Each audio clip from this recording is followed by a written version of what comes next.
Praise the lord. ఈరోజు దేవుని యొక్క వాగ్దానం, నన్ను బలపరచు అని అందే నేను సమస్తమును చేయగలను. ఫిలిప్పీయులకు రాసిన పత్రిక 4వ అధ్యాయం 13వ వచనం. ప్రియులరా, అపోస్తలుడైన పౌలు గారు ఇలా అన్నారు, నన్ను బలపరచు అని అందే.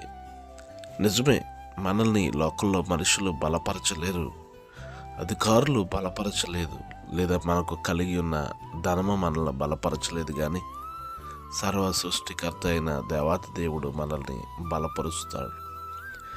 మనల్ని బలపరచు అని అంతే మన సమస్తము కూడా చేయగలుగుతాం. పౌలు గారు అంత గొప్ప పరిచర్య చేయగలిగారు అని అంటే అతన్ని బలపరిచే ధనము కాదు, అధికారులు కాదు, లేదా మరొకటి ఏదీ కాదు, కానీ సమస్తము దేవుడే అయి ఉన్నాడు.